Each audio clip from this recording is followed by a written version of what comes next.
உரைகளில் வாழ்த்துரை, தலைமையுரை, முன்னுரை, அணிந்துரை, வரவேற்புரை, நன்றியுரை என்று பல வகை உண்டு. ஆனால் ஒரு நிகழ்வை, அதுவும் இது போன்றதொரு நூல் வெளியீட்டு விழாவை சிறப்பித்து வாசகனுக்கு ஆர்வத்தையும் எழுத்தாளருக்கு இன்னும் எழுத வேண்டும் என்ற உத்வேகத்தையும் தரவல்லது சிறப்புரைகள் தான். அந்த வகையில் இந்நிகழ்வின் சிறப்பு அம்சங்களில் ஒன்றான சிறப்புரையை ஆற்ற வரும் இவர் சென்னையில் பிறந்து இயந்திரவியல் பொறியியலில் முதுகலை பட்டம் பெற்று தற்போது மின் அணுவியல் துறையில் இயந்திரவியல் வடிவமைப்பு பொறியாளராக பணிபுரிகிறார். புத்தகங்கள் வாசிப்பதில் மிகுந்த ஆர்வம் கொண்ட இவர் சிறந்த பேச்சாளரும் கூட. திரு அக்ஷய் கல்யாணகுமார் அவர்களை மேடைக்கு வருமாறு அழைக்கிறோம். வாருங்கள்.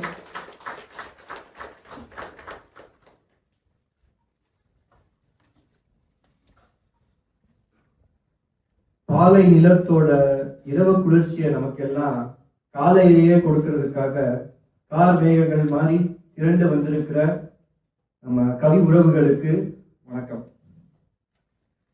தலை பிரசவத்தோட பரிதவிப்பு ஒரு பக்கம், தாய்மையோட பூரிப்பு ஒரு பக்கம்னு நம்ம கவிஞர் சகி அந்த ஒரு பரபரப்புடன் இருக்காரு. அலர் பதிப்பகம் ரொம்ப கைராசியான டாக்டர்கள் தான். அவங்கதான் மகப்பேறு பார்க்கறாங்க. அவங்க கிட்ட மகப்பேறு பார்த்தா எப்பவுமே தாயும் செய்யும் நலம் தான். இந்த தடவை அந்த மாதிரி தான். அதனால பதட்டப்படுறாங்க.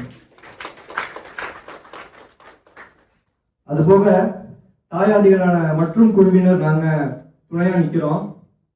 இணைய முடியாத சில தோழர்கள் வெளியிலிருந்து ஆதரவு தர்றாங்க. உங்க இணையரும் வந்திருக்காங்க, கூடவே உங்க மினியர்களும் வந்திருக்காங்க. அதனால பதற்றம் வேணாம், பாயசத்தை குடிச்சிட்டு பண்டிகையை கொண்டாடுங்கள.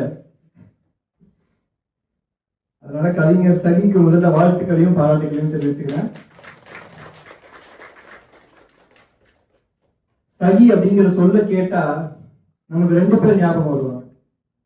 முதல்ல மகாகவி சுப்பிரமணிய பாரதியார், நின்னையே ரதி என்று நினைத்தேன் அடி கண்ணம்மா, தன்னையே சகி என்று சரணம் எய்தினேன் அப்படிங்கிற வரி முதல்ல நினைவுக்கூடும். அதுக்கு அடுத்தது பால்யகால சகி அப்படிங்கிற கதையை எழுதின மலையாள இலக்கியத்தின் முக்கிய படைப்பாளியான வைக்கம் முகமது பஷீர் அவர்கள் நம்ம ஞாபகத்துக்கு வருவாங்க. இப்ப இந்த வரிசையில அதை தொடர்ந்து நம்மளுடைய கவிஞர் சகி என்கிற மாரிமுத்து அவர்களும் நம்ம நினைவுக்கு வர போறாங்க. சுமார் ஒரு 1.5 வருஷத்துக்கு முன்னாடி கவிமாலை அமைப்போட மாதாந்திர கூட்டத்துல தான் சகியை முதலா சந்திச்சு அறிமுகமாக்கிட்டோம். அதுக்கப்புறம் கப்பல் கவிமாலை அந்த நிகழ்ச்சியில நெருங்கி பழகிறதுக்கு நிறைய வாய்ப்புகள் கிடைச்சது. நிறைய உடன் பயணிச்சோம். அதுல நிறைய புத்தகங்கள் எல்லாம் எனக்கு பரிந்துரைச்சாரு, கவிஞர்களையும். அப்படியே நட்பு தொடர்ந்தது. கவிமாலையுடைய மாதாந்திர போட்டிகள்ல எப்பவுமே கவிஞர்களுடைய பெயர்களை குறிப்பிடாம பதிவேற்றுவது வழக்கம். அப்படி பதிவேற்ற போது அந்த கவிதைகளை வாசிச்சுட்டு எது சிறந்த கவிதைகள், எனக்கு ரொம்ப பிடிச்ச நெருக்கமான கவிதைகளை நான் குறிச்சு வச்சுக்குவேன். அப்படி பார்த்தா அது பெரும்பாலான கவிதைகள் சகியோட கவிதைகளா இருக்கும். இன்னொன்று நம்ம இளம்பருவியோட கவிதைகளா இருக்கும். ஸோ அது அவங்களுடைய கவிதைக்குள்ள அப்படி ஒரு கையொப்பு போட்டு வச்சிருப்பாங்க. அதை பார்த்தோடனே நமக்கு தெரிஞ்சிடும். அதுக்கப்புறம் கவிதைக்குள்ள போறதுக்கு முன்னாடி முதல்ல தலைப்பை பத்தி பார்த்துருவோம். தெளிந்த வானம் ஒரு பாதையை நிறுவுகிறது. அது எப்படி வானம் ஒரு பாதையை நிறுவுது, இல்லை வானத்துக்கும் பாதைக்கும் என்ன சம்பந்தம் அப்படின்னு நம்ம யோசிக்குவோம். அதாவது நீரற்ற நிலம் பாறை, நீரை சூழ் கொண்ட மேகங்கள் இல்லாம இருக்கக்கூடிய வானம் அதுவும் ஒரு பாறைதான் அப்படின்னு கவிஞர் சொல்ல வர்றாரு. இந்த அருமையான உண்மையைத்தான் அவருடைய நூலோட தலைப்பா வச்சிருக்காரு நம்ம கவிஞர் சகி. தலைப்புக்கு ஏற்ற மாதிரி புத்தகத்துக்கு ரொம்ப அழகான ஒரு அட்டைப்படமும் வடிவமைச்சிருக்காரு நம்ம அண்ணன் செந்தில் அவர்களுக்கு வாழ்த்துக்கள். பாலைவனத்துல பொதுவா சிக்கனவனுக்கு வாழணும்னு ஒரு ஆசையை தூண்டுறதே என்னன்னு பாத்தீங்கன்னா அவனுடைய காதலி, அவனோட பற்றிய நினைவுகள் தான் ஆசையை தூண்டும். அந்த ஏக்கம் தான் அவனை வாழணும் அப்படிங்கிற எண்ணத்துக்கு கொண்டு செல்லும். அப்படி இருக்கக்கூடிய இதை குறிக்கிற மாதிரி இந்த அட்டை படத்துல ஒரு துப்பட்டா வாழை தான் பழக்க விட்டுருக்காரு. அது வந்து ரொம்ப அழகு. அப்புறம் இந்த புத்தகத்துக்கு வந்து கவிமுகில் திரளும் மாரிக்காலம் அப்படிங்கிற தலைப்புல கவிஞர் பிரபாதேவி அவர்கள் வந்து ஒரு முன்னுரை கொடுத்திருக்காங்க. அது வந்து நம்ம கவிதைகளை ரொம்ப ரசிக்கும்படியாகவும் அதை வந்து அதுல இருக்கக்கூடிய நுணுக்கங்களை நம்ம வெளிக்கொள்ற மாதிரியும் ரொம்ப சிறப்பா இருக்கு. அதனால அக்காவுக்கு நன்றி. நூலை பத்தி சொல்லணும்னா தலைப்புலதான் பாலை இருக்கு, ஆனா உள்ள திறந்து பாத்தீங்கன்னா காதலும் காமமும் பூத்து கொடுக்கும் சோலையா இருக்கு. காதலும் காமமும் சார்ந்த கவிதைகளை தவிர வாழ்வியல் கவிதைகள், வெளிநாட்டு வாழ்க்கை பற்றிய கவிதைகள், கடவுளை பற்றிய கவிதைகள், அழகியல் கவிதைகள், தாயை பற்றிய கவிதைகள், இப்படி வந்து பலதரப்பட்ட கவிதைகள் இதுல இருக்கு. ஒரு சில உதாரணங்கள் சொல்றேன். பொதுவா ஒருத்தர் தன்னுடைய இணையரை வந்து அவங்களுடைய குறைகளை மனசுல ஏத்துக்காம, அவங்களை பெருசா அந்த குறைகளை பெருசா கண்டுக்காம அவங்க எப்படி இருக்கிறாங்களோ அப்படியே ஏத்துக்கிறது அப்படிங்கிறது தான் உண்மையான காதல் இல்லையா? இத வந்து கவிஞர் சகி அவருடைய ஒரு கவிதையில எப்படி சொல்றாரு: ஆகாயம் நோக்கி வாய் பிளந்த ஈசல் புற்றின் உள் இருள் நான், வேரில் வெடித்த பலாப்பழத்தின் சருமம் எனக்கு, ஆழ்கடலின் அமைதிக்கு மேல் எழும்பும் அலையின் சுபாவம் கொண்டவன், அழுக்கேறிய நகம் நீண்ட சாத்தானின் கை கொண்டுதான் யாசிக்க தெரியும், இதற்கெல்லாம் தெரிந்தே பலியாகிறவள் நீ என்றால் உனக்காக காத்திருக்கிறது ஒரு பரிசுத்த தேவனின் அரவணைப்பு. இந்த கவிதையில வந்து ரொம்ப பிடிச்சது என்னன்னா, நம்ம இந்த மாதிரி வெளித்தோற்றம் அது போன்ற ஒரு புறக்காரணிகளை நம்ம வந்து கடந்தா மட்டும்தான் நம்ம காதலின் பரிசுத்தத்தை அடைய முடியும் அப்படிங்கிற ஒரு கருத்தும் இதுல இருக்கு. அடுத்த கவிதைக்கு போறதுக்கு முன்னாடி ஒரு சின்ன தகவல் ஒன்று சொல்லணும். ஒரு யானை வந்து தன்னுடைய வாழ்நாள்ல தன்னுடைய சாணத்தின் மூலமாகவும் தன் காலால் மிதிப்படக்கூடிய விதைகளின் மூலமாகவும் சுமார் 18 லட்சம் மரங்கள் வளர்வதற்கு காரணமா இருக்கு அப்படின்னு ஒரு புள்ளிவிவரம் சொல்லுது. இந்த உயிரியல் தகவலை வந்து அப்படியே சும்மா போற போக்குல ஒரு காதல் கவிதையில நம்ம கவிஞர் சகி வச்சிருக்காரு. அந்த கவிதை என்னன்னா: களிரது கால் மிதிப்பட்டு மண்ணுக்குள் புதையும் விதை போல் ஆயிற்று நம் காதல், இனி அது துளிர்ப்பது இயல்பானது, வெப்பத்தின் கூர் அலகுகளில் கொத்திச் செல்லப்பட்ட மேகம் குளிர்ந்து மழையாக இறங்குவதைப் போல் நம் சந்திப்பு அதற்கு பால் ஊட்டும், இனி நாம் எதுவும் செய்வதற்கில்லை, காதல் நம்மை வழிநடத்தும். இந்த கவிதையில வந்து வெப்பத்தின் கூர் அலகுகளில் கொத்தி செல்லப்பட்ட மேகம் அப்படிங்கிற ஒரு வரி வந்து எனக்கு ரொம்ப பிடிச்சது.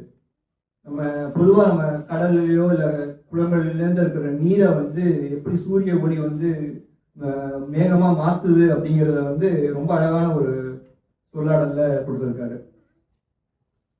அடுத்து காமத்தை பற்றி சொல்லும் போது, காமம் காதலுக்கு பரிணாமம் அப்படின்னு ஒரு வரி சொல்றாரு. ஸோ நம்ம குரங்கிலிருந்து மனிதன் வந்த மாதிரி காதலில் இருந்து காமம் நோக்கி ஒரு பரிணாமம் வேண்டும் அப்படிங்கிற மாதிரி அவர் சொல்றாரு. இன்னொரு கவிதையில வந்து, அவ்வப்போது பசி எடுக்கும் காமத்தை ஒரு செல்ல நாய்க்குட்டியாய் பாவித்து அதற்கு நாம் இருவரும் சேர்ந்தே உணவிடுவோம் அப்படின்னு அவங்க இணையரை அழைக்கிறார். இன்னொரு கவிதையில வந்து, சினை மீனை விழுங்கும் நாரை போல் மொத்தமாக அள்ளிக்கொண்டு போகிறாள் பெண்ணொருத்தி அப்படின்னு ஒரு காட்சி ஒன்று சொல்றாரு. சினை மீன்கள் ஏன் அப்படின்னா, சினை மீன்கள் வந்து நீந்துவதற்கு கொஞ்சம் சிரமப்படும். அதனால அது வந்து நாரை போன்ற மீனை சாப்பிடக்கூடிய பறவைகளுக்கு வந்து அது எளிய இரையா இருக்கும். அந்த மாதிரியே நம்ம கவிஞரையும் யாரோ கொத்திருக்காங்க. இந்த காட்சியோடைய சிறப்பு இன்னொன்று என்ன அப்படின்னா, சங்க இலக்கியத்துல அகநானூற்றுல வந்து 286வது பாடலாக ஓரம் போகியார் அப்படிங்கிற ஒரு எழுதுல ஒரு பாடல்ல இந்த காட்சி வருது. வெள்ளி விழுத்தொடி மென்கருப்பு உலக்கை வள்ளி நுண்ணிடை வயின் வயின் நுடங்க மீன் சினை அன்ன வெண்மணல் குவை அப்படின்னு தொடங்கி, வரால் அருந்திய சிறு சிறல் மருதின் தாழ்சினை உறங்கும் தன்துறை ஊற அப்படின்னு ஒரு வரி வருது. இது வந்து என்னன்னா, சினை மீன்களை உண்ணும் சிறல் பறவைகள் தாழ்ந்த கிளைகளில் அமர்ந்திருக்கும் மருத நிறத்துக்காரனே அப்படின்னு சொல்ல மாதிரியே ஒரு வரி வருது. இந்த இதை வந்து நீங்க அகநானூறு படிச்சிருக்கீங்களான்னு தெரியல கவிஞர் சகி. ஆனா இது வந்து அது நம்மளுடைய 10,000 ஆண்டு மரபு தொடர்ச்சியா உங்களுக்குள்ள அது தானாக தோன்றி இருக்கிறது அப்படிங்கிறதே ரொம்ப சிறப்பு. அடுத்தபடியாக, படர்ந்த அடர் கிளைகளில் பொடி இலைகள் செழித்து அனலி கீற்றை தரை தண்டாது நிழல் விரிக்கும் இலந்தை மரம் நீ. குருதி ஒழுக ஒழுக பற்றினேன் நீ கூர் முள் தைத்த புண்ணிற்கு நீயே மருந்தன்று வேறில்லை இவ்வுலகில்.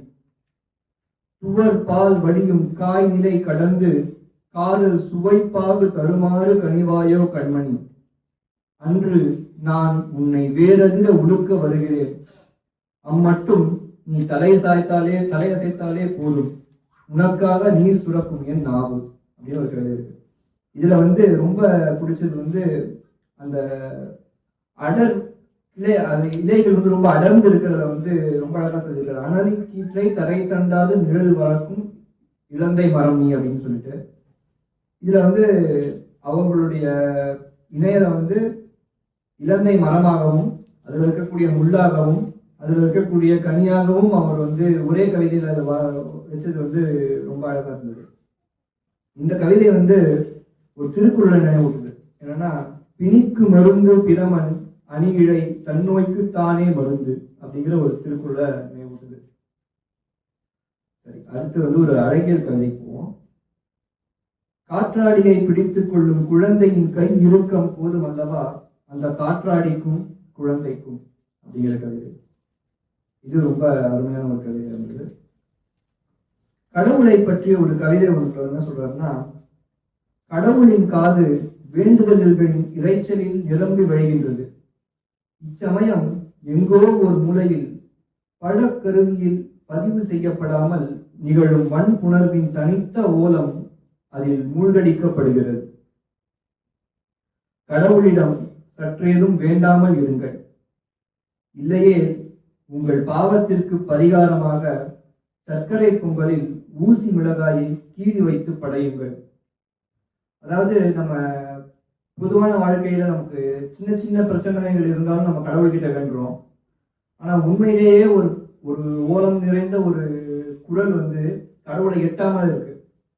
ஸோ அந்த மாதிரி எட்டாம இருக்கிறதுனால அதுக்கு நம்ம ஒரு காரணமா இருக்கிறதுனால அது நம்மளுடைய ஒரு பாவம் தான் அப்படின்னு சொல்றாரு. இதுல வந்து ஒரு அறச்சீற்றமும் இருக்கு. கடவுளுக்கு கொஞ்சமாவது உரைக்கட்டும், அந்த மரண ஓலம் வந்து அந்த கடவுள் காதுல போய் ஏற்றட்டும் அப்படிங்கிறதுக்காக சர்க்கரை பொங்கல்ல ஊசி மிளகாயை கீறி வைங்க அப்படிங்கிற மாதிரி சொல்றதும் ரொம்ப அழகா இருந்தது. அடுத்து இன்னொரு கவிதையில வந்து சாத்தானின் பரிணாம வளர்ச்சியே தேவனாக இருக்கக்கூடும் அப்படிங்கிற ஒரு வரியும் எனக்கு ரொம்ப பிடிச்சது. அதுவும் ரொம்ப அழகா இருந்தது. அதுக்கப்புறம் முத்தம் லேசாக இருந்தாலும் பதிந்துதான் போய்விடுகிறது அப்படிங்கிற வரியும் ரொம்ப எளிமையாகவும் இருந்தது. அது அதே சமயம் ரொம்ப வசீகரிக்கக்கூடிய வகையில் இருந்தது. இப்படி வந்து காதலை கொண்டாடி தீர்க்கக்கூடிய நம்ம கவிஞர் சகி வந்து காதலின் அவஸ்தையை பத்தி எழுதியிருக்காரு. இப்பதான் நம்ம கம்மி கேட்க வாசிட்டாப்புல காதலின் அவஸ்தை எதிர்க்க வேண்டாம்னு அதை வந்து நம்ம கவிஞர் சகியும் சொல்லியிருக்காரு. அது எப்படி சொல்றாருன்னா, ஒரு பசுவோட தலைக்கும் எட்டாம வாலுக்கும் எட்டாம நடு முதுகுல வந்து ஒரு புண்ணு இருக்கு. அந்த புண்ணை வந்து ஒரு காக்கா வந்து கொத்தி கொத்தி துன்புறுத்துது. அப்ப இந்த பசுவால அதன் தலையால விரட்டவும் முடியல, வாளாலையும் விரட்ட முடியல. அப்படி ஒரு காட்சியை சொல்லிட்டு அதுல வந்து என்ன சொல்றாருன்னா, அந்த புண் அப்படிங்கிறது வந்து அவருடைய காதல், அந்த காதல் தந்த காயம். கொத்த வரக்கூடிய அந்த காகம் அப்படிங்கிறது அந்த காதலின் நினைவுகள். ஸோ வந்து அவரால் தவிர்க்க முடியாத ஒரு நினைவுகள் வந்து அவர் தாக்கிட்டே இருக்கு அப்படிங்கிறத குறிப்பிடுறாங்க. நீ என் உயிர் உண்டு மிச்சமான மெய்யை கவிதை கொண்டு உயிர் வளர்க்கிறேன், அதிலும் நம் காதலைத்தான் உயிர்மைப்படுத்துகிறேன் அப்படின்னு நம்ம கவிஞர் சகி சொல்றாரு. இப்படி பல கவிதைகள்ல வந்து நம்ம முத்திரையை பதிச்சிருக்காரு. இன்னும் குறிப்பா நம்ம இன்னும் ஒரு விஷயம் நம்ம மரணத்துக்கு முன்னாடி இன்னும் சொல்லிடுறேன். நம்ம நிகழ்ச்சியை சிறப்பா நெறியாளர்கள் செய்யக்கூடிய சகோதரிக்கும் நம்ம இசையில நம்மளை நினைய வச்ச நம்ம சகோதரர் கே அவர்களுக்கும் வரக்கூடிய சகோதரிக்கும் வாழ்த்துக்கள். அதே மாதிரி வரவேற்புரை வழங்கிய சகோதரி கவினா அவர்களுக்கும் வாழ்த்துக்கள். கடைசியா இப்படி வந்து கவிதைகள்ல வந்து நம்மளுடைய கவிஞர் சகி வந்து பல முத்திரைகள் படிச்சிருக்காரு. அதில் பாடுபொருள் தேர்வாகட்டும், இல்லை அதில் வந்து ஊமை உருவகம் போன்ற உத்திகளாக இருக்கட்டும், அழகியாக இருக்கட்டும், இது எல்லாமே வந்து நல்ல கைகூடி வந்திருக்கு. இதில் எனக்கு ஒரே ஒரு சின்ன வேண்டுகோள் என்னன்னா, கவிதையோட அடுத்தடுத்த வரிகளுக்கு வந்து தொடர்பு கொஞ்சம் மிஸ் ஆகுதோ அப்படின்னு எனக்கு கொஞ்சம் ஒரு ஃபீல் இருந்துச்சு. அதை மட்டும் அவர் இன்னும் சரி செஞ்சுட்டாங்க அப்படின்னா அவர் வந்து இன்னும் பெருசாக நிகழ்வார். நிறைவா வந்து தமன்னா ரசிகர்களே அலைகள்லாம் திரண்டு வாருங்கன்னு முகநூல் ஒரு பதிவு போட்டிருந்தேன். எங்கடா ஆச்சு, அதை பத்தி என்ன கதைன்னு கேட்டீங்கன்னா, அது வந்து புத்தகத்துல இருக்கு, வாங்கி படிங்க. தமன்னாவையும் ரசிங்க, தமன்னா ரசிகரான நம்ம கவிஞர் சகியையும் ரசிங்க. நம்ம அண்ணனுக்கு நாம தான் பண்ணணும். வாழ்த்துக்கள், வணக்கம்.